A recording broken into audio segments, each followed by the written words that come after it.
guys, in this video I'm going to show you guys how I DIY'd these Lilo and Stitch invitations for my son's second birthday party. Stay tuned. So as always, I'm going to be using Canva to design these invitations. You go to canva.com and click on create a design. I'm going to search an invitation and I'm going to choose the portrait mode invitations. These are going to be 5 by 7 inches. To get started with our design, I'm going to click on background in the lower left hand corner, and then I'm going to change the color to a blue color. So like I said before, his birthday theme is Lilo and Stitch, so I want to start off with a blue base. Next, I'm going to click on uploads, and I'm going to click on this image that I drew of my son as Lilo, and then an image of Stitch that I have.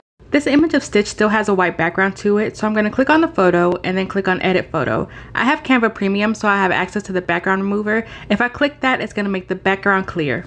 So I typically find my graphics on Google. I go to google.com and then I search whatever I'm looking for. So I type in Lilo and Stitch PNG. That PNG is really important because it's going to give you an image most of the time that has a clear background. If it doesn't have a clear background, then it should have a white one. So once you find an image you like, you're going to click on it, right click, save it to your computer, and it should save as a JPEG image. So I really like this Stitch image too. I clicked on it, and as you can see, this one doesn't have a background because it has that gray and white grid on the back of it. So once I upload it to Canva, it's not going to have a background, so you don't need to use that background remover on an image like that. And to upload it to Canva, you click on uploads and then uploads files.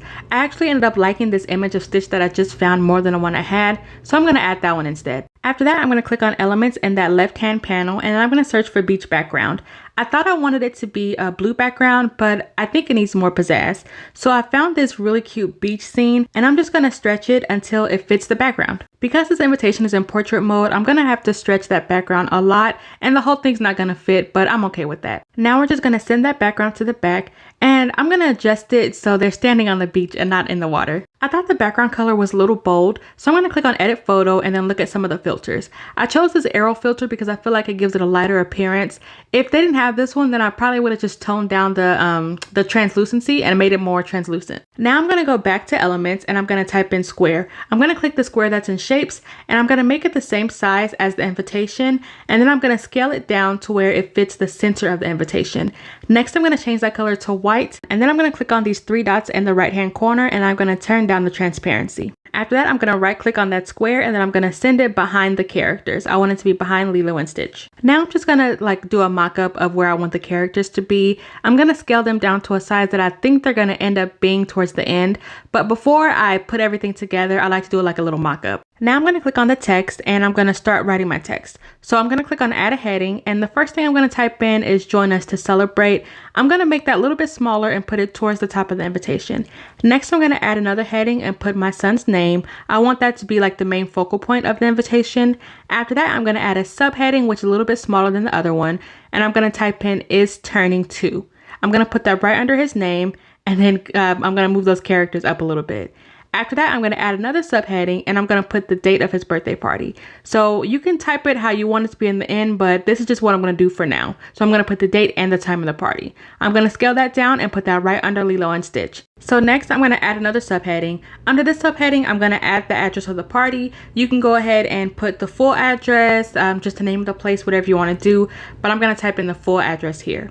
Next, I'm going to center that, and then after that, I'm going to go ahead and click on another subheading. This should be the last one, and I'm going to do RSVP. So I'm going to do RSVP to me and then my phone number. So this part is optional. You can tweak it if you want to. You don't have to put that on there, but I like to have that on there just in case anybody has any questions and they don't happen to have my phone number. Here I'm just changing the color of that background piece. I don't know why I'm doing this. I'm going to end up deleting this later anyways, so just disregard this whole part till we get to the next place. So now we're going to play around with the font. Click on the word that you want to change, and then you're going to change the font. For my son's name, I knew I wanted it to be in the Lilo and Stitch font. The one I use is the Buka Bird Regular, and I downloaded that for free from dafont.com. Next, for the other characters, I wasn't really sure what I wanted the font to be, so I just clicked on the date and I started to play around with the fonts. I ended up going with this Futura one for now. I change it later, but I'm just going to go ahead and change all of the other wording into that for now until I can figure out what I want it to be. So let me know if you guys want a video tutorial on how to download a font from Dafont and upload it onto Canva. I can definitely show you guys how to do that in a quick video. I changed the It's Turning To Turns To, and I originally thought I wanted a cursive font for this, but I fell in love with the Sailor's font, so I ended up using that font for all the other ones that had that Futura font. So as you can see here, you can see me changing all of those over to the Sailor's font. After that, I'm going to go ahead and change the colors. So for my son's name, I knew I wanted it to be red, so I changed it to red and I added a shadow. So I clicked on Effects, added the shadow, and I changed it to black. Next, for the date, I wasn't really sure what color I wanted it to be. I thought I wanted it to be like a white or a blue, so I went ahead and removed that background like I told you I was going to do earlier. So next, I'm going to go over to Elements and click on Banner. I wanted it to be a banner behind the Turns To. I think it adds a little bit more detail to the invitation. Now that I got the banner down to the size I want it to be, I added a curve to the Turns To. So you want to click on Effects, scroll down, and then you're going to do a curve that matches the shape of the banner. After I did this, I realized I liked the Is Turning better, so I changed it back to Is Turning, but I didn't put a 2 on there. Just stay tuned for that. I'm going to show you guys what I did instead. So I changed that color to this blue color. I think it looks great, and I'm going to do the same thing for another one of the fonts a little bit later on. So here I realized I didn't like the way that the date and the address looked, so here I'm just duplicating that date so I can separate the day, the month, and the time. That way I can do them all in different fonts. I ended up keeping the day of the week and the time that the party starts the same font, that Sailor's font, but I wanted to change the month and the day of the party. I wanted it to be that same Buka bird font that my son's name is. I think it's going to make it stand out and look really cute. That's the beauty of making your own invitations. You can really play around with things to see how you like, and you can go through a lot of trial and error, but again, you're doing it in the comfort of your own home, and you can really tweak it to fit your aesthetic and make it how you want it to be. So I ended up putting the date on the left-hand side of the invitation, and then I put the address on the right-hand side of the invitation. I think this looks better aesthetically than it was before, and it gives a little bit more interest to the invitation. So next, we're going to go back over to font, and I'm going to add a subheading. Now I'm going to add the title to the place that we're going to have the party, which is going to be our house. So I put Lorenzo's house. But of course, if you're going to have it at a place, you'll put the name of the place you're having the party at. I changed that font to the Buka bird font as well. So after I position everything where I want it to be, I'm going to mess around with the colors. So I'm changing the color of the Lorenzo's house and the date both to red so it can mimic my son's name at the top. I'm going to add a shadow to those as well by going to Effects and clicking on Shadows, and I'm going to change the shadow color to black. Next, I'm going to change the color of everything else to this blue color, the same one as the Is Turning. I knew I wanted there to be a white background, but I didn't like the background that comes with the font, so you'll see what I did later on. I'm going to go ahead and change that, but now that I changed the color of the date, I'm going to change the color of the address to that blue color with the white background. Again, I'm going to change that a little bit later, but I had to play around with it first. So after I finish that, I'm going to go ahead and reverse that white background that I did because I didn't like it, and to fix that, I'm going to go over to Elements and I'm going to type in Square. Once I type in Square, I'm going to choose the square that's under the shapes because you can adjust the size of that. I'm going to adjust the size till it fits the background of the date and the address. Once I do that, I'm going to change the color to white, and then I'm going to up the translucency. That way you can see through it a little bit. Next, I went down to Elements and I typed in dotted line. I originally wanted a dotted line, but went with a solid one. I wanted to separate the date and the address. That way you can clearly see visibly they're two different things. So y'all know how I forgot to put the 2 in there earlier. So I went to Elements and I typed in balloon number 2.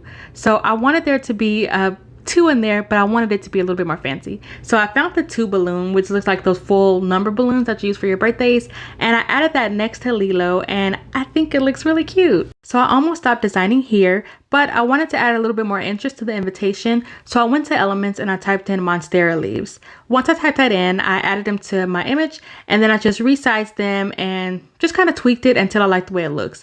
I ended up adding the Monstera leaves to all 4 of the corners. So after I finished this one, I played around with the invitations a little bit and I ended up making like 4 different variants, but I ended up going with the plain one and the Monstera leaf corner one.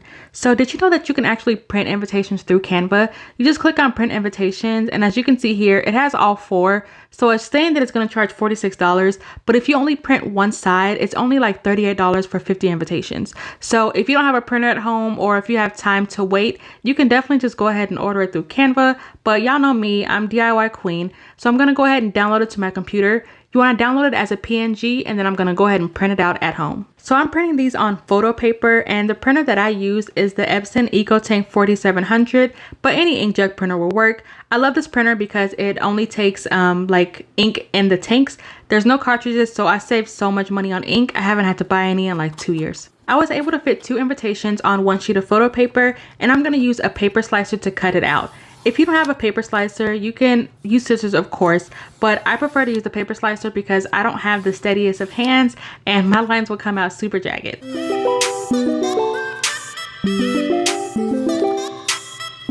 So after you finish cutting out your invitations, this is what it should look like.